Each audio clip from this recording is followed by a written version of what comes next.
Entonces, muy buenos días a todos. Buenos días, profes, allá atrás. ¿Cómo se encuentran?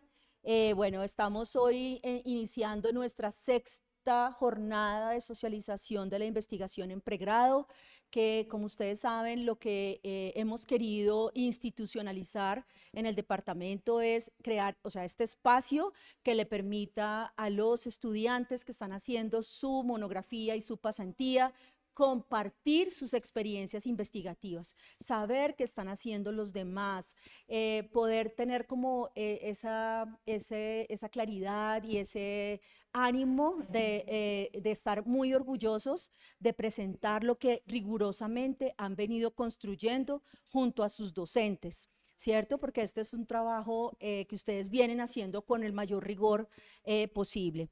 Entonces, estamos hoy aquí para dar inicio entonces a esa sexta jornada. Ya son 3 años que llevamos haciendo este evento, entonces estamos muy felices. El día de hoy hablaremos sobre, o veremos las presentaciones de varios de ustedes que están relacionadas con acompañamiento académico, con identidad del profesor, con percepción del docente en formación de de español como lengua extranjera, en cooperación y transformación de las aulas de inglés. Cuando digo cooperación, por ejemplo, cooperación japonesa, vamos a hablar de literatura, vamos a hablar de habilidades de pensamiento crítico y otros temas muy interesantes que van a presentar como experiencia desde sus pasantías, que son pues también una experiencia muy importante para ustedes en su formación. Entonces hemos querido tener este espacio el día de hoy para que ustedes puedan hacer sus presentaciones y que podamos tener, digamos, como la posibilidad y el agrado de escucharlos. Cada uno de ustedes tendrá 10 minutos para hacer la presentación y luego daremos un tiempito para las preguntas, un par de preguntas del público y así continuaremos. En esta ocasión vamos a entregarles una constancia que muestra que ustedes hicieron la presocialización de su trabajo de grado. Esa es una constancia, digámoslo, que les va a servir también a ustedes como prácticamente sustentación de su trabajo, de que participaron en esta jornada, y la pueden también adjuntar a su hoja de vida, que es muy importante que lo sepan el día de hoy. Entonces, pues muchas gracias. Le voy a dar la palabra a la profe Ligiecita un momentico para que lo salude y empezamos. Bueno, pues buenos días a todos y qué rico ver el departamento tan convulsionado por la investigación y por las ganas de presentar. Creo que voy a presentar esta parte de que nos cuesta tanto realmente la organización de este evento con mucha alegría porque es un logro de este equipo directivo convulsionar de esta manera al departamento en el sentido positivo, de hacer cosas. Entonces, si hemos logrado que los estudiantes y los profesores estén hoy juntos haciendo un evento grande del departamento, pues es también de alguna manera un logro. Incentivar al departamento de lenguas extranjeras no es nada fácil. Pero bueno, este sexto evento muestra que es posible. Vamos entonces a grabar con la ayuda y el apoyo de la facultad, de la UCRI, y pues bienvenidos. Esta grabación quedará y espero que disfruten también de la presentación los que estamos. Generalmente comenzamos poquitos y bueno, a un momento dado pues llegan muchos estudiantes. Entonces, porque este evento es para ellos y de ellos sobre todo. Entonces, muchas gracias y muchísimas gracias a los profesores que nos han dirigido los trabajos de grado.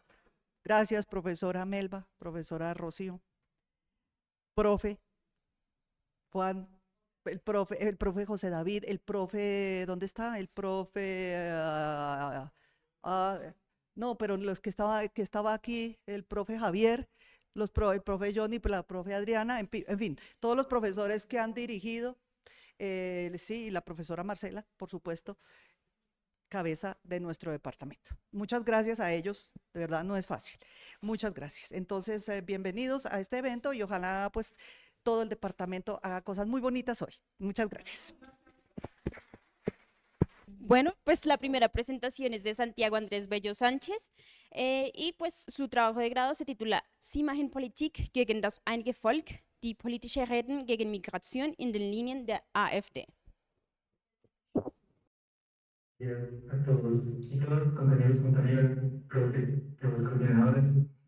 Mi nombre es Santiago, voy a empezar el trabajo investigativo que estoy realizando durante este semestre para una monografía de grado. Muy brevemente.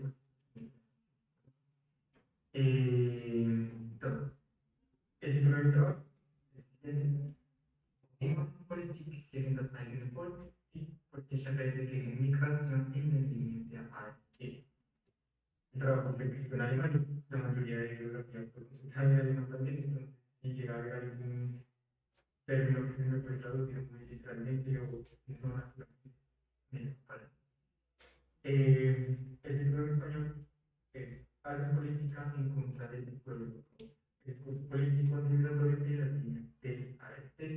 Ya les explico desde el contexto de qué es la AfD. Acá pueden ver un poco lo que voy a estar tratando durante esta presentación.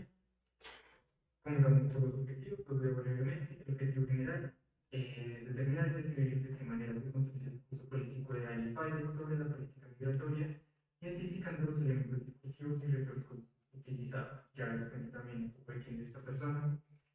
Y los objetivos específicos para lograr el objetivo general son describir los recursos retóricos y su función en la construcción del discurso, identificar elementos argumentativos comunes dentro de su discurso y determinar la relación entre los elementos discursivos utilizados y la ideología política que hay. Entonces, rápidamente, contexto. ¿Quién es Alice Biden? ¿Quién es la AfD? Y el por qué en un primer momento de este trabajo. Alice Biden es una política y economista alemana. Ella en este momento es diputada por el partido AfD, que es una abreviación para Alternative für Deutschland, en el Parlamento alemán. Y esta vez que pueden ver acá algún contraste entre las votaciones del Parlamento alemán que se dieron este año y las que se dieron hace 4 años, 2021. Especialmente me interesa que nos fijemos está el centro, que hace referencia pues, al partido AfD, que es al que pertenece a Biden, y si ven, tiene un crecimiento que no tiene ningún otro partido en este lapso electoral. ¿Sí? La AfD dobló sus votos en solo 4 años y es un partido muy mejor, un partido que se creó a principios, se creó hace 13 años más o menos. Porque llama la atención que hayan tenido tantos votos, que haya tenido un ascenso tan grande, porque es un partido que tiene ideologías de extrema derecha, y no lo digo yo, no lo dicen solo los investigadores, también lo dice el gobierno alemán.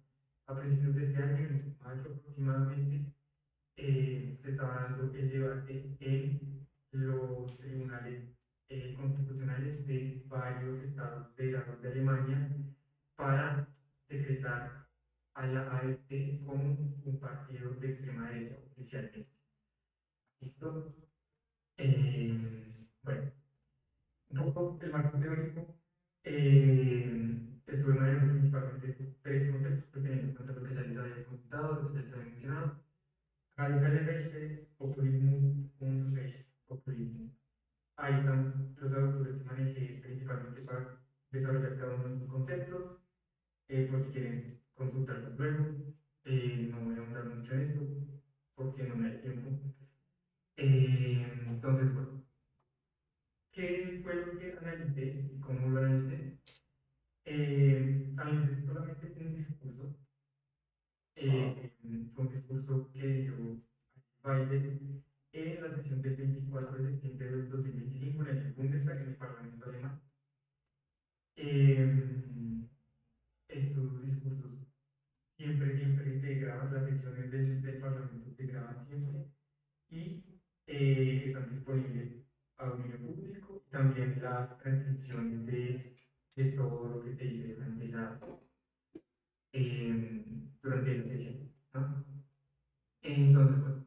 se hace análisis? Estos dos que ven acá, pues los dos primeros objetivos específicos que teníamos antes, ¿no? Y para poder llegar a datos concretos para cada uno de estos objetivos, realicé o tuve un enfoque mixto, podemos verlo de esa manera. Si se fijan, el primer objetivo es describir los recursos retóricos y funcionar la construcción del discurso. Para esto me fui por un análisis más lingüístico y para el segundo identificar las argumentativas comunes dentro de su discurso, pues utilicé elementos del análisis crítico. Entonces, un poco acá les presento algunos de los ejemplos, algunas de las categorías que usé para el análisis lingüístico primero. Entonces, por ejemplo, tenemos una técnica de nominalización, que es esto, es darle nombre a las cosas, ¿no? Y darle unos nombres específicos. Por ejemplo, tenemos ahí en primer momento Bürgergeld o Bürgergeldempfänger. El Bürgergeld es una especie de subsidio que proporciona el gobierno alemán. Y la señora Weide pasa a usar en un principio dentro de su discurso la palabra Bürgergeldempfänger, que hace referencia simplemente a las personas que son beneficiarias del subsidio, a Migrantengeld, ¿sí? Haciendo referencia a que una mayoría, ella, los datos no muestran otras cosas, una mayoría de personas que reciben este subsidio son migrantes y no alemanes. Mucho énfasis en esta diferencia. También el uso de la palabra Flüchtlinge en vez de otras como Einwanderer o Afghan. Esta palabra Flüchtlinge desde hace más o menos una década es una palabra que está muy connotada políticamente, ¿no? Entonces, el uso de este tipo de conceptos. Eh,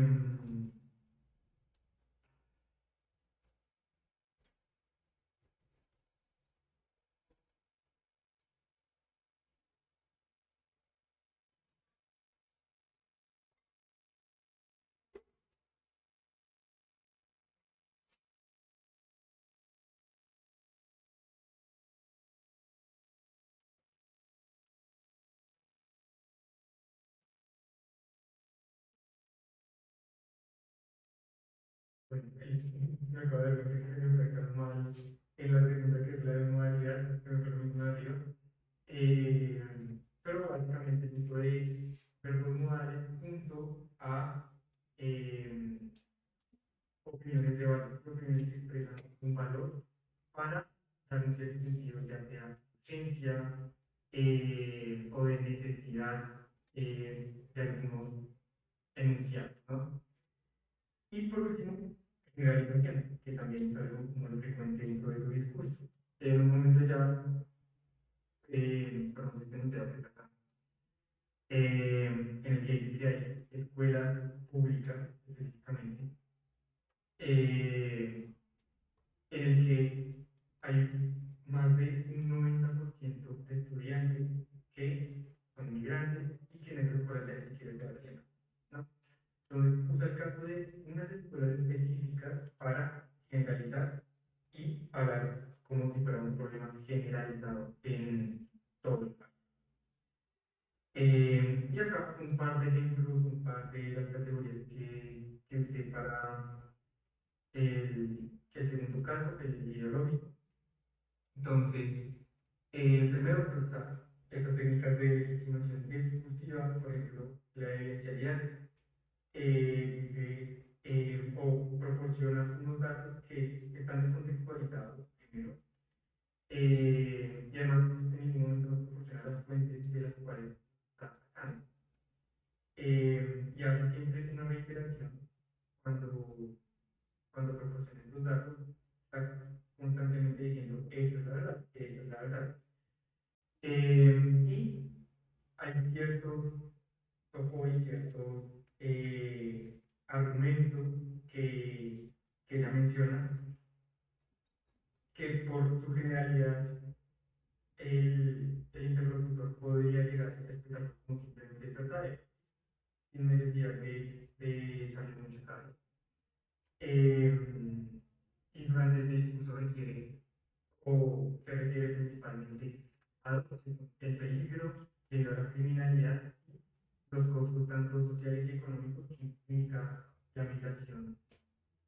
hacia Alemania, ¿no? Lo que implica esto para los alemanes. Y siempre está estableciendo una otredad que es un enemigo. Pero, a diferencia de lo que uno podría pensar, ese enemigo no es necesariamente el migrante, sino que son sus opositores políticos. Hay un momento muy emocional dentro de su discurso, en el que ella menciona la frase que le da el título a este trabajo. Dice, ustedes hacen política en contra del pueblo, y después dice esto que está acá, tienen que hacer política para el pueblo alemán. Eso es lo que nosotros hacemos, no ustedes no están haciendo eso. Y también se está refiriendo constantemente a sus opositores con palabras como estas que están acá abajo, como traidores del pueblo, como mentirosos, como parte del problema. Entonces, rápidamente, porque es muy importante el tiempo, limitaciones que hubo en el trabajo, la extensión del corpus, claramente, solamente, como mencionaba, el análisis fue de un discurso. Habría sido mejor hacer un análisis comparativo, sí, quizás comparando distintos discursos de ella misma o discursos de otros miembros del partido, incluso una comparación entre su discurso y lo que está realmente en el programa del partido. Eh, sí, pues es una oportunidad para futuras investigaciones. Las categorías analizadas, pudieron haberse analizado otro tipo de categorías y muy, muy importante, muy interesante también la oportunidad de haber analizado los elementos paralímpicos. Yo solamente me centré en lo expresado, más no cómo lo expresó, la prosodia, el lenguaje corporal, nada. Y por último, las conclusiones preliminares, así pues muy, muy resumido. Ella se mueve principalmente en cuatro líneas argumentales, ¿sí? Y haciendo uso de estos temas principales que son la amenaza a la seguridad, la carga económica que implica para los ciudadanos alemanes, la pérdida cultural como de la identidad nacional y la ineficiencia institucional respecto a esto que ella como una problemática, ¿no? Y acá podemos ver la secuencia en la que ella presenta sus argumentos. Primero, la migración genera costos excesivos para los ciudadanos alemanes y para el gobierno, ¿no? De ahí, los servicios sociales se deterioran, las instituciones del Estado fallan en proteger a la ciudadanía alemana, haciendo esa aclaración, y pues concluye básicamente que una política de cierre y restrictiva pues es como lo mejor para, para gestionar este proceso, ¿no? Pues bueno, eso sería todo. Acá están mis referencias bibliográficas y pues bueno, muchas gracias. Cualquier duda, comentario, sugerencia, ahí está mi correo de contacto, me pueden escribir. Ya. Gracias por todo. Buenos días a todos y todas. Mi nombre es Nelson Mateo Vergara Hoy. Les estaré presentando los resultados del trabajo de grado bajo el título Estrategias de Inferencia Léxica y su influencia en la comprensión lectora por parte de estudiantes de alemán en el nivel B2. Soy estudiante del programa Filología y Idiomas Alemán y este trabajo fue realizado bajo la dirección de la docente Patricia Cruz. Estamos en la tabla de contenidos que manejaré para la presentación. Primero hablaré de los objetivos, adelante expondré mi marco teórico y marco metodológico, posteriormente hablaré de los resultados y las conclusiones, y por último mencionaré las limitaciones del presente estudio. Objetivos. Como objetivo general, plantea lo siguiente: identificar las estrategias cognitivas empleadas por los estudiantes avanzados de alemán para inferir el significado de una palabra traducida en contexto escrito. Para alcanzar este objetivo general, plantea los siguientes objetivos específicos. clasificar las estrategias utilizadas por los estudiantes, analizar la frecuencia y preferencia de las estrategias empleadas y evaluar la efectividad de las estrategias en relación con la precisión de la comprensión lectora. Para el marco teórico, mencionaré en esta presentación tres conceptos que son fundamentales en mi trabajo. El primero de ellos es la lectura. La lectura es definida por Greg Stoller como la capacidad de comprender e interpretar textos escritos. Más a detalle tenemos la comprensión lectora. El concepto de comprensión lectora es definida por Ludwig Hahn, el procesamiento de un texto escrito con el objetivo de poder comprender su contenido. La comprensión lectora va más allá que la simple acción o la simple facultad de la lectura. Ahora bien, respecto a las estrategias de inferencia léxica, que es el tema principal de mi trabajo, pueden ser definidas como los procedimientos específicos mediante los cuales los aprendientes deducen el significado de palabras desconocidas durante la lectura. Bien, esta definición la hace Kim Berger, la cual, una investigadora la cual realizó la siguiente taxonomía que tenemos traducida por Vicente Palacio. En esta tabla podemos ver las diferentes estrategias cognitivas que esta autora plantea para inferir el significado de una palabra sin apoyo externo. Más adelante hablaremos justamente de esta clasificación. Ahora bien, pasamos al marco metodológico de investigación. El marco metodológico se divide en dos grandes partes. El primero de ellos, los estudiantes deberían realizar una tarea del módulo Lesson, la tarea vaya específico, y a partir de ahí ellos tendrían un resultado, y a partir de este resultado podríamos evaluar justamente la comprensión lectora de los estudiantes.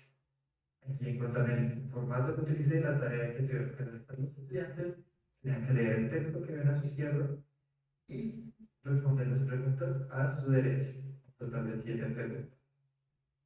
Para eso ellos tenían 20 minutos. Posterior a que realizaran esta tarea de comprensión lectora, los estudiantes debían completar un cuestionario en el cual se les preguntaba por las estrategias que utilizaban al haber encontrado palabras desconocidas en la tarea anterior. El cuestionario, se dividió en 5 secciones. La primera de ellas, transferencia de conocimientos lingüísticos, análisis morfológico, estrategias de contexto, estrategias culturales y pragmáticas, y por último, estrategias visuales y de formato. En pantalla observan el cuestionario con la sección 1. Como pueden observar en la parte de arriba está la escala en la cual los estudiantes podían justamente seleccionar la frecuencia con la que aplicaban cada una de las estrategias mencionadas. Tenemos, por ejemplo, que 1 representa nunca y 5 representa siempre o casi siempre, bajo el modelo de la Likert escala. Cada sección contenía dentro de sí estrategias que se relacionan justamente con la sección general, la categoría principal. Por ejemplo, para la sección 1, transferencia de conocimientos lingüísticos, tenemos las siguientes estrategias. Comparar palabras desconocidas con palabras de mi lengua materna que se parezcan con su sonido, o comparar palabras en alemán con palabras en inglés u otras lenguas que conozco. Justamente es un ejemplo del cuestionario que tuvieron que realizar. Añadido a esto, los estudiantes respondían 2 preguntas en una entrevista estructurada que servían para complementar y para constatar la información recopilada en los cuestionarios que habían fórmulas que lo habían rellenado. Resultados. Respecto a los resultados, primero les enseño justamente los puntajes obtenidos en la tarea de comprensión lectora. Como pueden ver en pantalla, hubo estudiantes que obtuvieron entre 4 y 5 puntos o entre 6 y 7 puntos. Los estudiantes que tuvieron entre 4 y 5 puntos fueron clasificados con menor desempeño y con 6 y 7 puntos por desempeño alto. La configuración que utilicé para justamente realizar el análisis posterior. Un total de 8 personas rellenaron el cuestionario y la tarea y obtuve los siguientes datos.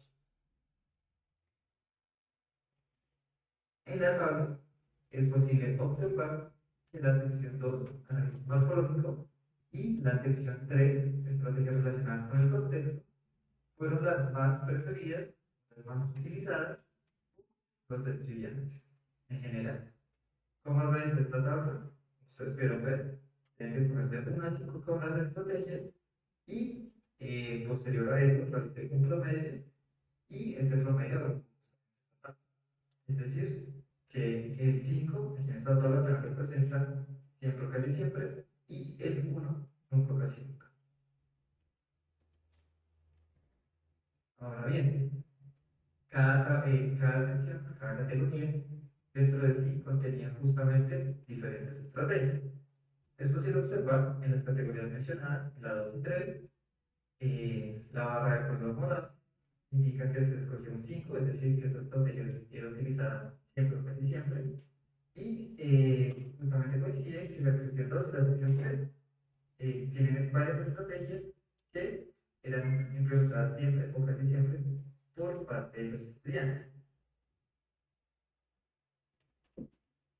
En este orden de ideas es posible mencionar que la estrategia de análisis morfológico y análisis contextual fueron las más preferidas utilizadas por los estudiantes. Sin embargo, al realizar la triangulación con el análisis cualitativo de las entrevistas y con la precisión de la tarea en cuestión, se encontró algo interesante. No existe una correlación total entre las estrategias utilizadas y el desempeño en la tarea de comprensión lectora. Fue posible, sin embargo, identificar que aquellos estudiantes que utilizaban un menor número de estrategias, entre siempre y casi siempre, obtuvieron un mayor puntaje, entre 6 y 7 preguntas. Sin embargo, los estudiantes que optaban por utilizar un rango más amplio de estrategias para elegir una palabra, obtuvieron un puntaje menor, entre 4 y 5 puntos. Eso justamente nos lleva a discutir cuál es el rol de la efectividad de las estrategias en la comprensión lectora.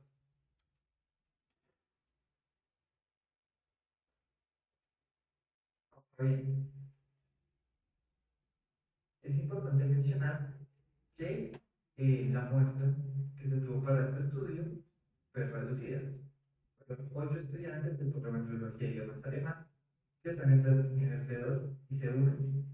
Sin embargo, es posible generalizar estos resultados para toda la población de estudiantes de Filología Alemana de la Universidad Nacional.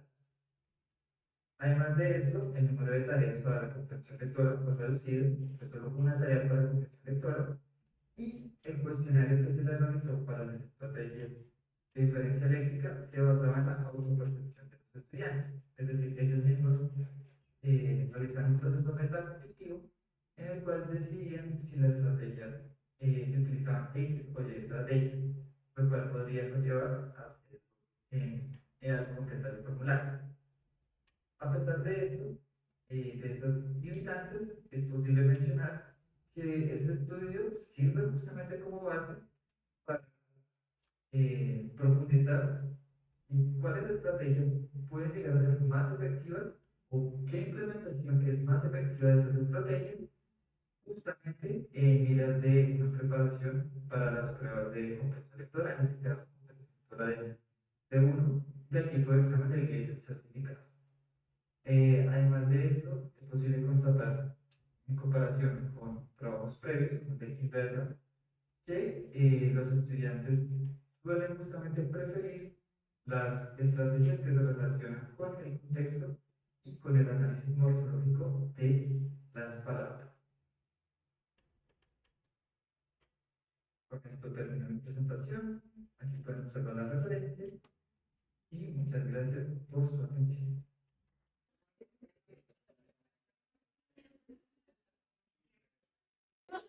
Buenos saludos, estimada audiencia, estimados colegas, estimado departamento. Me presento, mi nombre es Juan Esteban Villalba Camacho, soy estudiante de la carrera de Filología e Idiomas Inglés, ya en noveno semestre, ya culminando mis estudios. Este trabajo lo hice en base a L, en el español como lengua extranjera, en base a los seminarios que trabajé precisamente en esta misma área con la profesora Carla Duvier Cristina Forero, y ahora estoy siendo dirigido por la profesora Juana Maíza Reyes. El título de mi presentación se llama Correspondencia entre la percepción del docente en formación y las estrategias de aprendizaje creadas por estudiantes de él en un contexto de la autonomía. Para tener una breve introducción, decirles que, bueno, esto surge de la necesidad que se ha tenido de investigar en él, pues es un tema que tenemos mucho potencial en nuestra área, mucho potencial en nuestra carrera. Como pueden ver, alrededor de 22 millones de personas aprenden L a nivel mundial en instituciones formales y pues Colombia se ha puesto en un sitio muy importante en lo que concierne esta área, sobre todo Bogotá. Muchos extranjeros vienen a Bogotá a aprender los programas de las diversas universidades e instituciones aquí en la ciudad. Han habido una creación de más programas para la enseñanza de este, y pues surge como esa inquietud, ¿no? De cómo nosotros como docentes en formación aquí en nuestro departamento estamos percibiendo cómo se aprende él según los estudiantes internacionales, que viene siendo nuestro mercado. Esto todo desde el contexto de la autonomía. Antes de cuando les explico mi objetivo general, quiero analizar cuál es la relación de nosotros en nuestra percepción como docentes acá en el departamento sobre las estrategias de aprendizaje que se utilizan por los estudiantes versus lo que realmente los estudiantes internacionales utilizan, todo esto bajo un contexto de la autonomía. Entonces, ya en temas de objetivos específicos, lo primero que quiero es describir cuál es nuestra percepción, luego ya identifico cuáles son las estrategias de aprendizaje que realmente utilizan los estudiantes de él, comparo estas dos realidades y luego analizo similitudes, diferencias y cómo es el contexto y la promoción de la autonomía, que ha sido más importante en mis seminarios anteriores. Ahora, ya planteando el problema, pues es entender es esto, ¿no? Como lo que pasa es que él es un área que todavía no está muy investigada, hay falta mucha investigación al respecto. Nuevamente es un tema que está creciendo, el interés por el español cada día crece más, entonces pues surge este problema y pues al entender esto, nosotros en nuestro contexto, es importante porque no solo aportamos a las investigaciones sobre él, sino también tiene un beneficio en nuestro desarrollo profesional porque nos ayuda a entender más el contexto en el que se desarrolla el aula de clases y nos beneficia para diseñar mejores programas curriculares y nuestra formación. Esta investigación se basa en 4 estrategias principales, que ya es la teoría. Estrategia de aprendizaje como una estrategia comunicativa, una estrategia comunicativa en la que involucra diálogos, expresiones, debates, este tipo de comunicación. Tenemos estrategias cognitivas que se rebatan más en el tema de síntesis, análisis, temas gramaticales, cómo funciona el idioma. Ya tenemos estrategias metacognitivas, que es ya como el saber, el entender y aprender cómo aprender. Ese es el proceso autoconsciente de la manera que se aprende. Y tenemos ya las estrategias socioafectivas, que es más que todo como la creación de ambientes seguros, aulas seguras, entender cómo las emociones influyen en el aula de clases.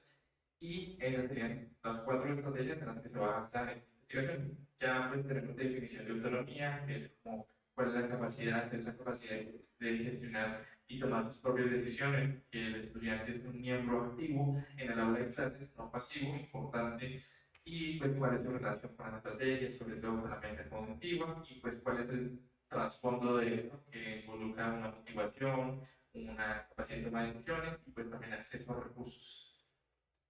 Esta metodología que se utilizó en esta investigación es netamente descriptiva. Básicamente lo que hicimos es un análisis documental del estado de nuestro contexto, también a nivel mundial, pero más bien local, sobre todo en la ciudad de Bogotá, entender cuáles son los programas que se ofrecen en la ciudad para la enseñanza de él, entender cuál es el estado de arte en el país, y se hizo unas encuestas para comparar estas dos caras de la moneda.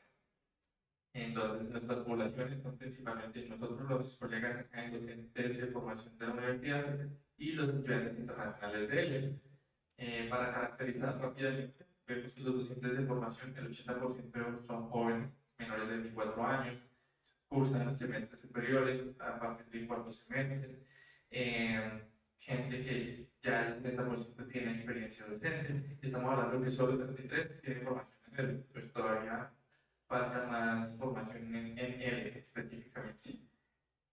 Bueno, y ya lo que concierne el tema de estudiantes internacionales, es una muestra bastante variada. Tenemos el 53% menores de 34 años, la mayoría son de Estados Unidos, pues es donde más interés hay de aprender español. Ya tenemos los europeos, tenemos gente de Francia, de Reino Unido, Alemania, ¿cierto? Y también tenemos que estas personas aprenden principalmente de manera virtual, pero también hay mucha gente que aprende por instituciones de educación superior con niveles muy iguales entre intermedio, avanzado y básico. Así rápidamente los resultados que obtuve de la encuesta, hay ciertas divergencias en lo que concierne, pero pues en general se calificó que las estrategias comunicativas son muy importantes, sobre todo ese uso del ensayo del amor en contextos sociales. Los docentes de formación tienden a inflar un poco más los resultados y los estudiantes en el, entonces como van a poder ver ahorita, tienden a bajar un poco más en los puntos al otro, pero se comparte. Bueno, tenemos las estrategias cognitivas, los docentes de formación la calificaron como la más baja, y en las estudiantes de él sí hay unas opiniones bastante divididas, si bien hay gente que lo valora mucho, hay gente también que realmente casi siente que no las utiliza bastante.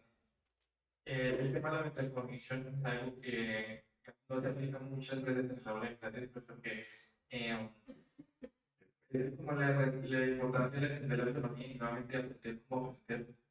Es algo que a pesar de que se reconoce la importancia, falta más fomentar esto, pues es una promoción también de los recursos, ¿no? Y también tenemos la creación de ambientes seguros, motivadores, que aplican las estrategias efectivas, pero que es donde encontramos la mayor divergencia, puesto que los docentes de formación lo valoran más, pero los estudiantes no tanto. En lugar de la autonomía, los docentes de formación rotundo sí, pocos lo han aplicado, pero es un rotundo sí de importancia, y los estudiantes de L sí calificaron de que pues, es muy importante, pero se basa principalmente en la motivación, interés propio, recursos y tiempo disponible. Ya en lo que concerne convergencias y divergencias, tenemos que sí, pues básicamente lo que corresponde y que se relaciona es el tema de la comunicación, recursos, importancia de la autonomía. Las diferencias tenemos que nuevamente el tema de las estrategias socioafectivas, la divergencia que hay entre el tema de la metacognición. Los estudiantes tienden a hacer menos usar estrategias menos tradicionales. Y hay diferencias también en el tema de la percepción de cómo se fomenta la autonomía.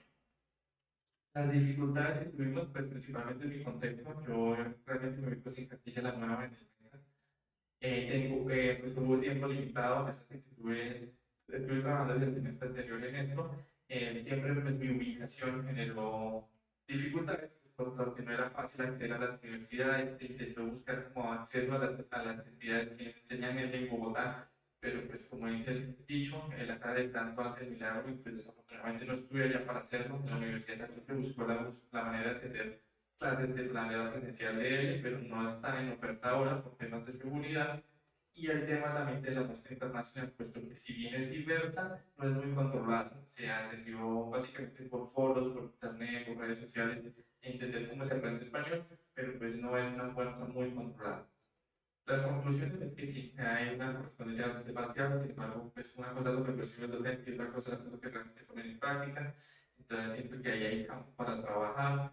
Nuevamente el tema de las estrategias socioafectivas, lo que supone que la autonomía es muy importante, puesto que la autonomía es muy importante para ambas partes y pues es el momento de como todo un integral. Estamos hablando que el aprendizaje no es solo una estrategia, sino en general es un conjunto de estrategias y métodos para llegar a aprendizaje. Y ya por último quería darles un poco las referencias de cómo se investigó, lo clasifiqué por partes. Tenemos que, pues, los fundamentos teóricos, me baso mucho en el Instituto Cervantes, en otros investigadores, las investigaciones. Quiero resaltar acá que la estrategia de aprendizaje se basó en la profesora Ana Udo, una pedagoga, que básicamente este trabajo se basa en la manera en que ella investigó las estrategias de aprendizaje, en el contexto colombiano, cómo está el tema del eje a nivel mundial y cómo se investiga de manera directiva en una metodología de la investigación. Y bueno, esta fue mi presentación. Muchísimas gracias. Y este es el cierre de mi presentación. Gracias.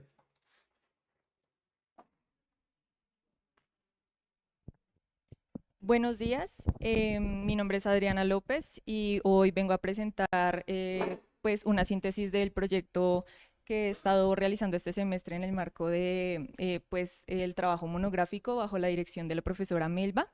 Este trabajo se titula el siguiente, Perspectivas de profesores de inglés de educación media respecto a la implementación de un plan lector como estrategia pedagógica.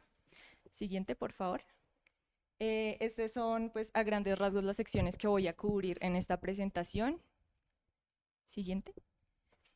Para presentarles los objetivos de esta investigación, el objetivo general es caracterizar las percepciones que tienen docentes de educación media del municipio de Chía respecto a la posible implementación de un plan lector en inglés en sus contextos laborales. Los objetivos específicos son explorar cómo los profesores de inglés abordan el componente de lectura en el desarrollo de sus clases, determinar los factores que podrían facilitar o dificultar la implementación del plan lector en estos contextos. Y por último, identificar las características que los profesores consideran necesarias al momento de diseñar un plan lector en inglés. Para los ejes teóricos tuve en cuenta estos 5 pilares, voy a exponerlos muy brevemente. El primero consiste en el concepto de extensive reading, que lo abordo bajo los postulados de Day Bamford, quienes consideran que esta es una práctica de lectura independiente de grandes cantidades de material con fines informativos y recreativos, y como esta también se asocia con la hipótesis del input comprensible de Krashen. En el segundo pilar tenemos, digamos que la traducción de esta práctica lectora en los contextos de EFL. Entonces, Davis la ve como una perspectiva de implementación pedagógica en el aula en contextos de educación formal y define unos criterios de selección de textos que siempre atienden, digamos que a las necesidades e intereses de los estudiantes, y también se habla de la descentralización del rol docente que se viene, digamos que dando en la lectura intensiva. En el tercer pilar, la idea es contextualizar esta práctica en el contexto nacional, por lo que se toma esta definición de Espinosa y Calderón del plan lector como una estrategia pedagógica que promueve la lectura en contextos escolares, y también se indagan en las políticas gubernamentales para la promoción de hábitos lectores en el país. Respecto a estas últimas, se evidencia que claramente están más enfocadas en la lengua materna, el español, pero hay una falta de integración en los contextos de aprendizaje y enseñanza de lenguas extranjeras, por lo que la Saga Baster y Ramírez Rizo exploran la literatura como este recurso para fomentar la formación integral del estudiante. Y las percepciones docentes, que nos brindan información importante sobre cómo se inserta la investigación y la innovación en las instituciones. En el marco metodológico, también muy brevemente, este es un estudio de caso múltiple de corte exploratorio desde un enfoque de investigación cualitativo. Los participantes fueron 7 profesores de inglés en servicio en 3 colegios públicos y 3 colegios privados de calendario del municipio de Chía. Las técnicas de recolección, tenemos la entrevista semiestructurada y también el análisis se llevó a cabo siguiendo las metodologías de Merriam para el digamos, estudio de caso múltiple con within case analysis y cross case analysis, y también tenemos la codificación según la teoría fundamentada de Strauss. Entonces este es un proceso inductivo y comparativo constante de análisis de datos. Y para la validez y confiabilidad se hizo el pilotaje del instrumento con validación de expertos, y también la triangulación teórica se toma en cuenta al momento de analizar los datos. Para los resultados, esta es, digamos que el esquema de categorías que emergieron del análisis. En primer lugar, tenemos la categoría central o madre, en donde la práctica lectora responde a a factores contextuales, a la relación texto-estudiante y también influye en el desarrollo social y humano. Luego tenemos estas tres categorías que se desprenden. En primer lugar, concepción en torno a la lectura. Estas dan cuenta de las prácticas y las creencias que los profesores pues tienen alrededor del acto pues de leer, y los autores que ven pues a mano derecha no los voy a poder abordar por temas de tiempo, pero también se encontraron pues ese paralelo entre lo que los profesores perciben y estos postulados. Entonces, para el primero tenemos el enfoque instrumental, funcional y la concepción integral y humanista, en ese orden precisamente de las tendencias. El enfoque instrumental es más hacia la decodificación lingüística y el uso de la traducción para acercarse a la lengua y la familiarización con esta. El enfoque funcional hace referencia más como al uso comunicativo y a la implementación de la lectura con un uso real del contenido. En la concepción integral y humanista se hace referencia más que todo al potencial de la lectura para transformar el aula y también como un acto, pues según Paulo Freire, político, dialógico y pues transformador, como ya dije, del ser humano. Luego tenemos los retos sistémicos y contextuales, en donde los docentes perciben dos principales, digamos, desafíos en sus contextos. El primero es la apatía y resistencia estudiantil, que están asociados primero a la escasa cultura lectora, no solo de los estudiantes, sino en el país y en la región latinoamericana.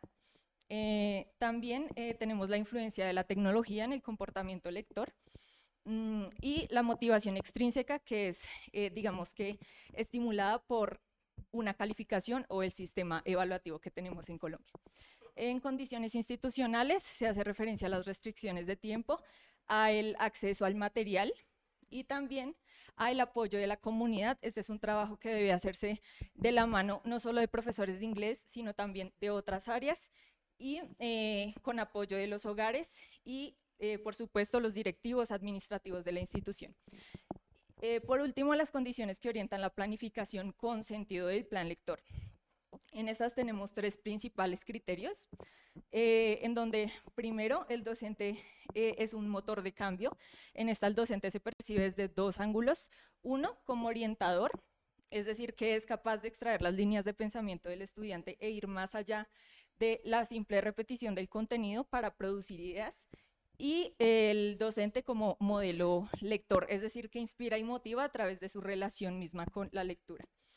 Luego está la naturaleza del material. Los docentes coinciden con los postulados, digamos, teóricos, en donde el material debe ser adecuado a las necesidades y a los intereses de los estudiantes, y también resaltar la importancia de incluir la voz de los estudiantes para esa elección.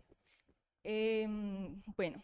También hacen un llamado hacia los nuevos modos de lectura y la importancia de un abordaje multimodal, más allá de la obra literaria. Y por último, de la comprensión al aprendizaje significativo, esto sugiere una, digamos, trascendencia de la repetición, como también ya lo habíamos visto en concepción integral,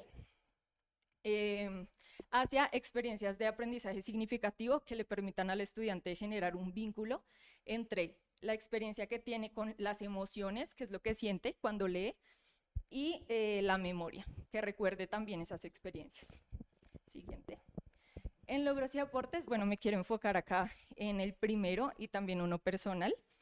Entonces, pues, en primer lugar, las percepciones de los docentes dan cuenta de estas complejidades de la integración de un plan lector, y dan cuenta de, digamos, de este ideal pedagógico que se tiene, que es lo que se quiere lograr, pero también de esas barreras sistémicas que influyen en el éxito o en la efectividad de la implementación. Y bueno, otro que no está acá, pero me parece importante mencionarlo, es un logro también personal como investigadora, que fue acceder pues, a estos contextos a pesar de las limitaciones, principalmente porque los profesores pues sabemos que tienen cargas académicas bastante pesadas que muchas veces no dejan desarrollar actividades investigativas a la par. Entonces considero que si bien la muestra es, digamos que pequeña, pues les agradezco también a esos docentes por pues, hacer posible esta investigación. Y bueno, este aporte, y siguiendo el diseño metodológico, el aporte principal es que esta investigación proporciona esas orientaciones prácticas, informadas y contextuales para informar la toma de decisiones en estos contextos. Siguiente. En conclusiones, bueno, la primera, que existe una dicotomía en la práctica lectora.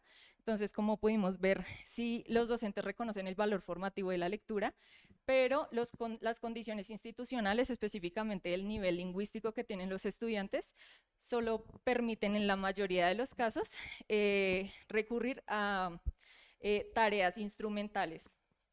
En segundo lugar, pues para implementar un plan lector se requiere de un cambio estructural. Y no solo de parte de las instituciones, sino también en los hogares, y se recomienda un acercamiento temprano a la lectura. Y por último, sobre las conclusiones, el plan lector requiere un abordaje multimodal, atendiendo a las nuevas, digamos, a la era digital en la que vivimos ahora, y atendiendo también a los nuevos modos de leer de los estudiantes, siguiendo pues esta propuesta de posibilitar espacios para experiencias significativas. Y estas dos limitaciones, pues, digamos que principales, el uso de un único instrumento de recolección de datos y el difícil acceso a contextos institucionales, como ya lo mencioné. Estos van de la mano y también tienen mucho que ver con la dificultad para concretar espacios con docentes en servicio para pues, realizar investigación. Entonces, quiero también dejar como esa reflexión. Siguiente. Y estas son algunas de las referencias que utilicé en mi trabajo. Siguiente. Gracias.